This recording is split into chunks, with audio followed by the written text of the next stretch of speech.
Kita sudah banyak sekali lembaga yang kita adakan kerjasama, perjanjian penandatanganan perjanjian kerjasama mulai dari lembaga-lembaga kemahasiswaan, kemudian lembaga kepemudaan, organisasi kepemudaan, terus termasuk juga kampus dan lain sebagainya. Ini salah satu bentuk dalam menjalankan tugas tadi, mengembangkan pengawasan partisipatif.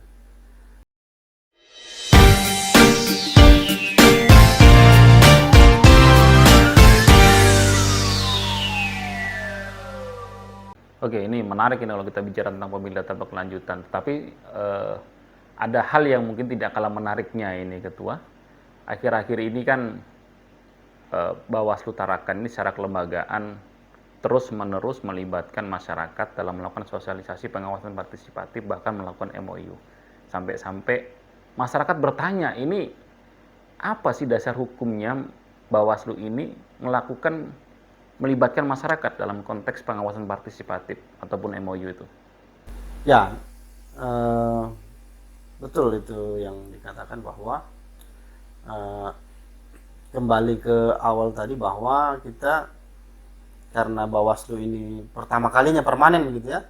Kita ini baru pertama kali permanen sejak tahun 2018 kabupaten kota, sehingga harusnya tindakan-tindakan yang kita lakukan, kegiatan yang kita lakukan itu harus mencerminkan lembaga yang permanen. Maka salah satu yang kita lakukan itu melakukan kerjasama. Nah, kalau kita baca juga kembali di undang-undang itu sebenarnya di pasal 104 huruf F.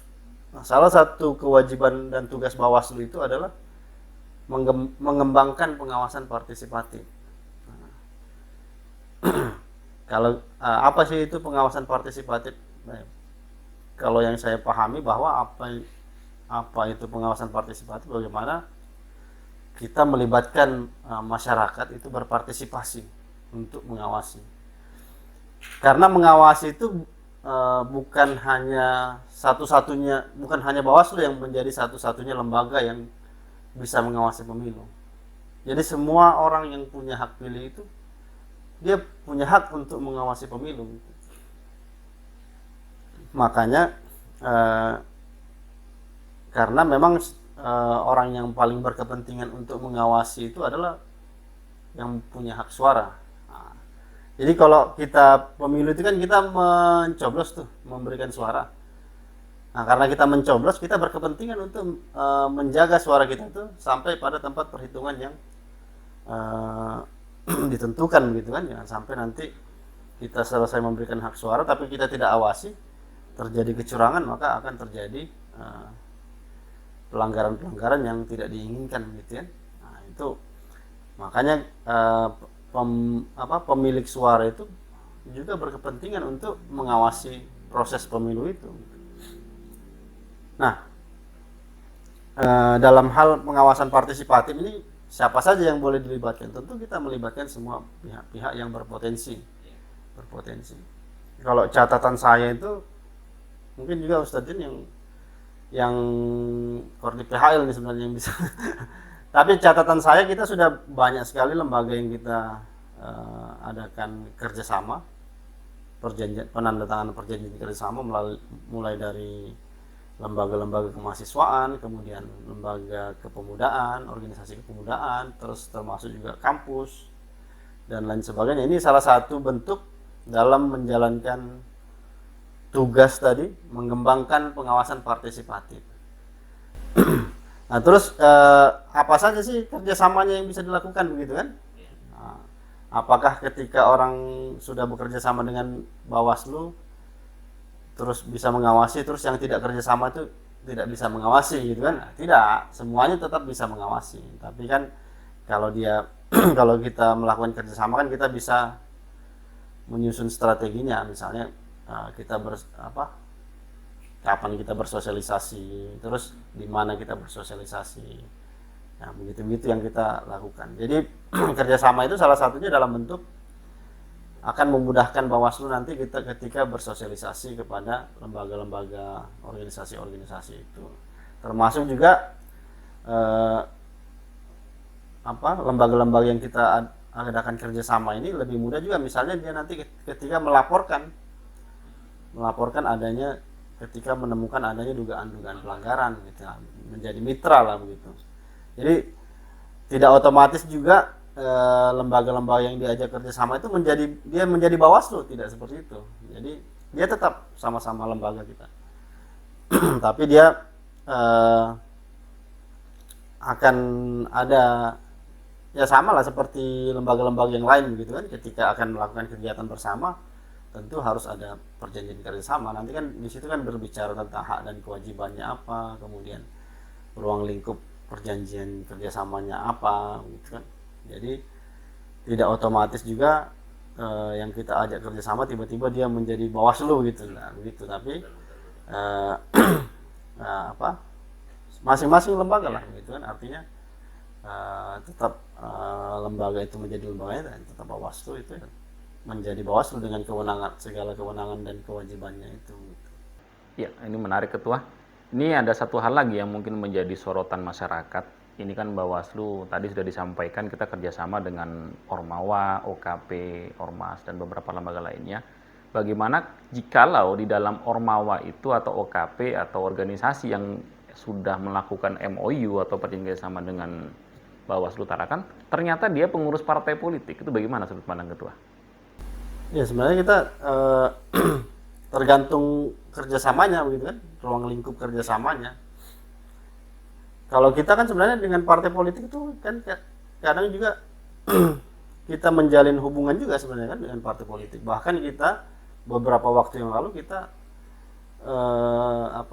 melakukan sosialisasi dengan pengurus-pengurus partai politik, tapi dalam konteks menjalankan tugas dan kewenangan. Contohnya kemarin beberapa bulan yang lalu kalau tidak salah, kita mengundang semua partai politik itu dalam hal bagaimana mereka menyusun permohonan penyelesaian sengketa. Nah, itu kan dalam hal ini kan kita justru menjalankan tugas Bawaslu begitu. Artinya tergantung ruang lingkup kerjasamanya. Jadi justru sebenarnya Bawaslu itu harus kita, bagaimana partai politik ini kita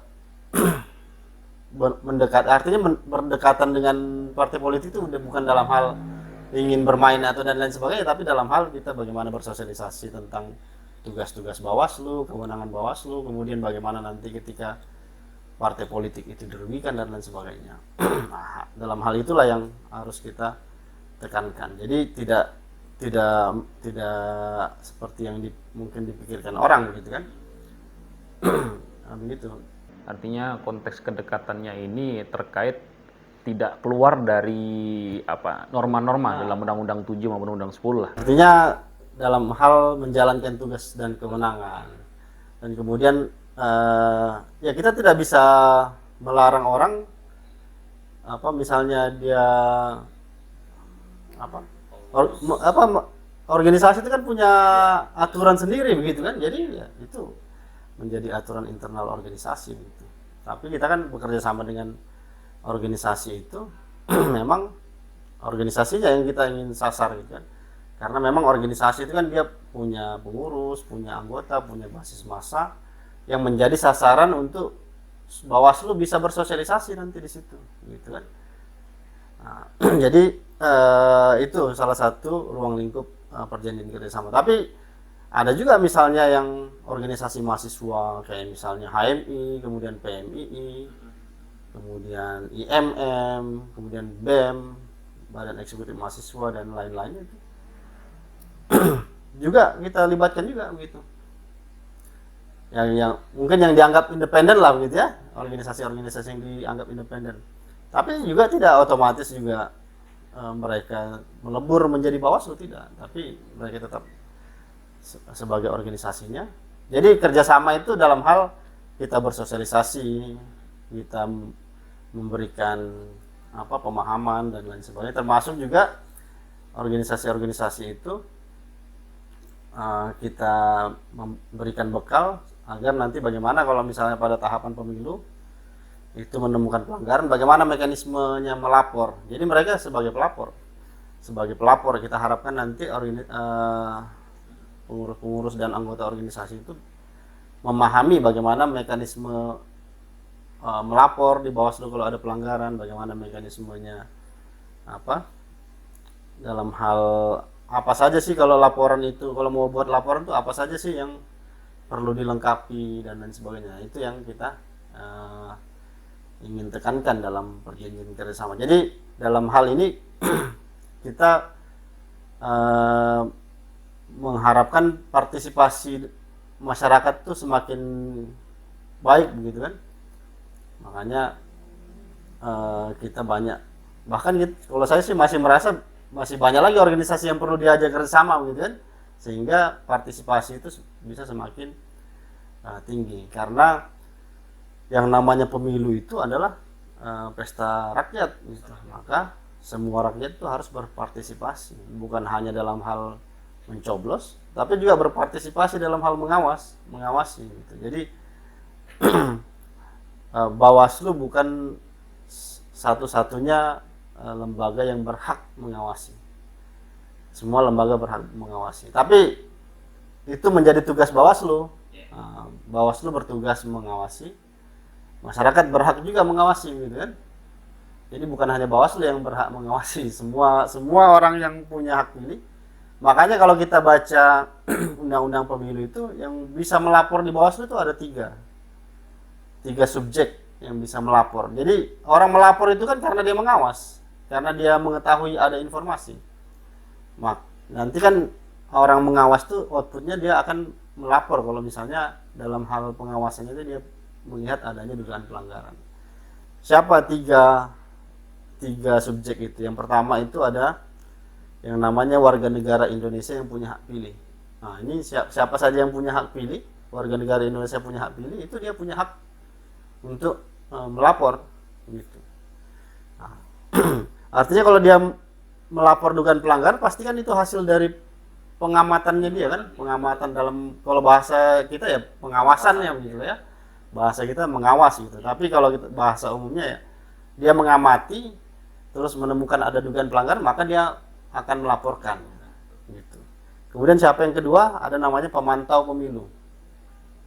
Pemantau pemilu ini organisasi lembaga yang mendaftarkan diri ke Bawaslu kalau dia di pemilu. Kalau dia di pilkada itu mendaftarkan dirinya ke KPU. Tapi dalam konteks pemilu, maka organisasi atau lembaga itu dia mendaftarkan diri ke Bawaslu sebagai pemantau pemilu. Kemudian yang ketiga, siapa yang berhak melapor? Yang ketiga itu adalah peserta pemilu. Nah, ini bahkan saya bilang peserta pemilu itu pun punya hak untuk mengawasi. Karena dia diberikan hak juga oleh undang-undang untuk melaporkan dugaan pelanggaran. Siapa peserta pemilu dalam hal ini? Peserta pemilu itu ada tiga. Yang pertama itu partai politik. Yang kedua itu perseorangan peserta pemilihan Dewan Perwakilan Daerah. Yang ketiga itu pasangan calon presiden dan wakil presiden. Nah, itulah yang disebut dengan peserta pemilu. Partai politik itu baik dari jajaran DPP sampai dengan DPC bahkan sampai kecamatan itu punya hak untuk melapor, karena memang undang-undang menyatakan demikian. Jadi ada tiga komponen subjek hukum itu yang punya hak untuk melapor. Logikanya kalau orang punya hak untuk melapor, maka secara konsekuensi logisnya dia harusnya punya hak untuk mengawasi. Makanya saya bilang setiap orang itu punya hak untuk mengawasi. Bawaslu bukan haknya, tapi dia tugas. Kewajiban. Nah, tugas dan kewajiban untuk mengawasi. Tapi masyarakat tuh punya hak untuk mengawasi. Kalau masyarakat tidak mengawas, dia tidak ada konsekuensinya. Kalau Bawaslu tidak mengawas, berarti dia tidak menjalankan tugas, gitu kan. Nah, masyarakat tuh dia hak itu bisa digunakan dan bisa tidak digunakan. Tapi kita dengan adanya kerjasama itu ya kita bagaimana mengajak gitu kan. Keinginan untuk mengawas itu bisa tumbuh lah di masyarakat. Kita menyampaikan kalau misalnya mau mengawas begini loh, yang cara efektif mengawas, apa saja yang perlu diawasi, tahapan-tahapan apa saja yang kira-kira berpotensi terjadi pelanggaran kan, nih hal-hal yang seperti itu yang pemahaman Bawaslu kita sampaikan ke masyarakat supaya masyarakat itu, karena pengalaman kita kadang masyarakat tidak bisa membedakan yang mana pelanggaran pemilu, yang mana bukan pelanggaran pemilu gitu kan. Kadang dilaporkan saja ke Bawaslu gitu kan. Nah ini terkadang butuh disosialisasikan gitu, cara membedakan yang mana itu pelanggaran pemilu, yang mana bukan pelanggaran pemilu. Mungkin dia pelanggaran tapi bukan pelanggaran pemilu. Contoh misalnya ada orang kampanye rame-rame, terus dia berkelahi di dalam kampanye itu. Apakah itu pelanggaran pemilu atau bukan? Nah, ini kan perlu dipahamkan ke masyarakat. Walaupun misalnya ini tahapan pemilu ya, terus terjadi perkelahian pada saat kampanye, itu bukan pelanggaran pemilu, tapi itu ya pelanggaran pidana biasa gitu, bisa dilaporkan ke polisi. Atau misalnya pada saat kampanye dia naik motor, terus helmnya hilang. Pada saat kampanye gitu kan, helmnya hilang, nah, terus dilapor ke Bawaslu. Nah, ini kan perlu dipahamkan ke masyarakat. Jadi tidak semua pelanggaran itu bisa menjadi pelanggaran pemilu. Gitu. Meskipun dia masuk di dalam tahapan. Meskipun dia masuk di dalam tahapan. Nah, tadi saya bilang ada pelanggaran administrasi, ada pelanggaran pidana pemilu, dan ada pelanggaran kode etik. Nah kemudian apalagi yang perlu disosialisasikan selain itu ya, itu tadi saya bilang apa saja yang dibutuhkan orang untuk menyampaikan laporan. Kan laporan itu kan kenapa perlu disampaikan ke masyarakat syarat-syarat laporan itu, karena memang waktu yang diberikan oleh undang-undang untuk menangani pelanggaran itu terbatas gitu. Kita hanya kalau di pemilu itu hanya diberi waktu 7 hari untuk menangani pelanggaran pemilu. Kalau laporannya tidak lengkap, maka potensinya kan akan dikembalikan nanti. Kalau dia bolak-balik, nanti habis waktunya. Gitu.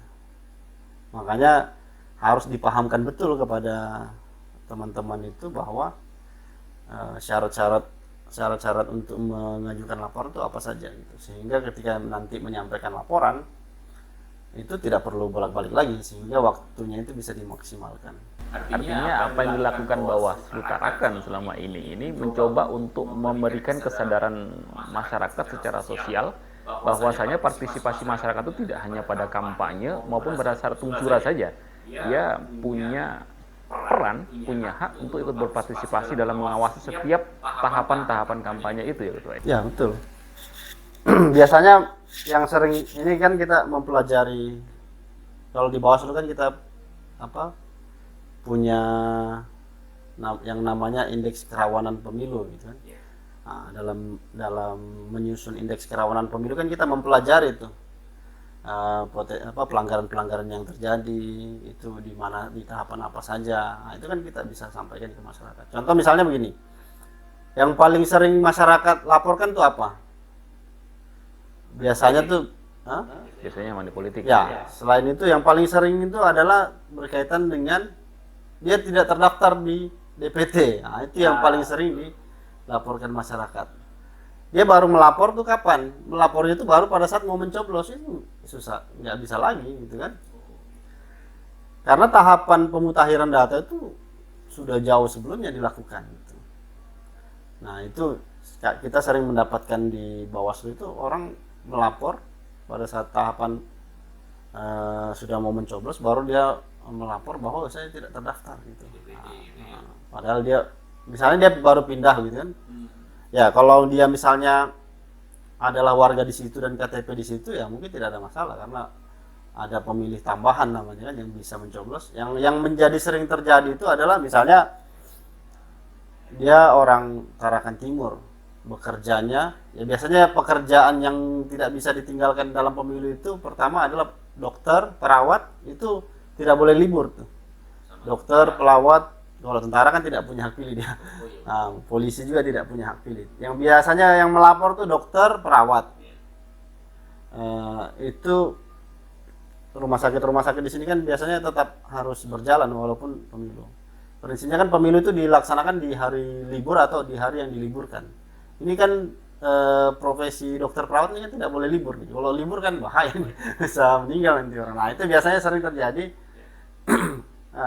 Itu mereka tiba-tiba melapor karena misalnya kan dia tinggal di Tarakan Timur, rumah sakitnya kan ada di Tarakan Tengah atau di Tarakan Barat kan.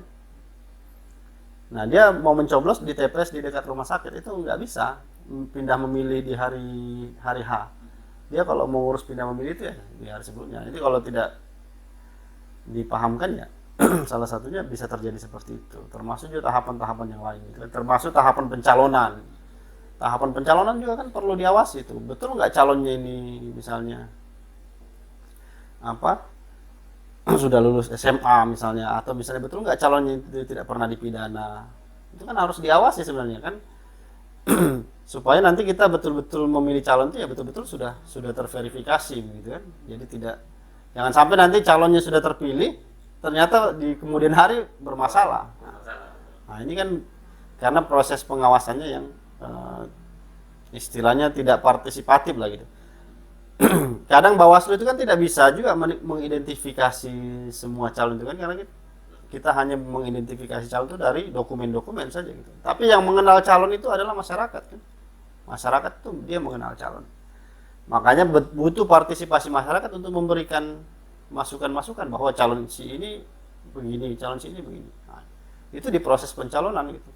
Tapi yang selama ini kita lihat kan masyarakat itu baru aktif pada saat kampanye dan pungut hitung serta penghitungan suara gitu. Padahal tahapan pemilu itu banyak sekali, dari verifikasi partai politik, kemudian pengajuan calon, kemudian penetapan calon, baru nanti masuk kampanye, kemudian dana kampanye dan lain sebagainya, sampai dengan proses penetapan. Nah itu semuanya harus kita berharap masyarakat juga ikut berpartisipasi. Karena memang semakin banyak yang berpartisipasi maka kita harap pemilu itu semakin berkualitas dan semakin legitimate gitu kan. Begitulah harapan kita di Bawaslu gitu. Makanya kita menggalakkan pengembangan pengawasan. Jadi termasuk juga jadi MOU itu bukan hanya satu-satunya cara Bawaslu untuk mengembangkan pengawasan partisipatif. Kita juga ada namanya Sekolah Kader Pengawas Pemilu. Sekolah SKPP itu kan, Sekolah Kader Pengawas Partisipatif, itu juga salah satunya. Kemudian ada lagi yang namanya pojok pengawasan.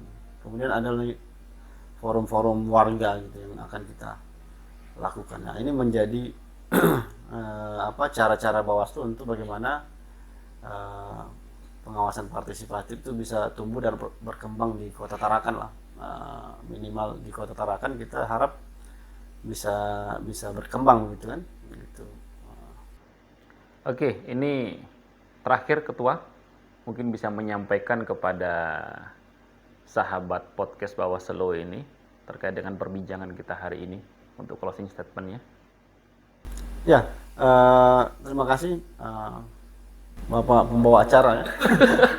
Soalnya mau dibilang moderator cuman satu aja pembicaranya kan, biasanya moderator tuh lebih dari satu pembicaranya.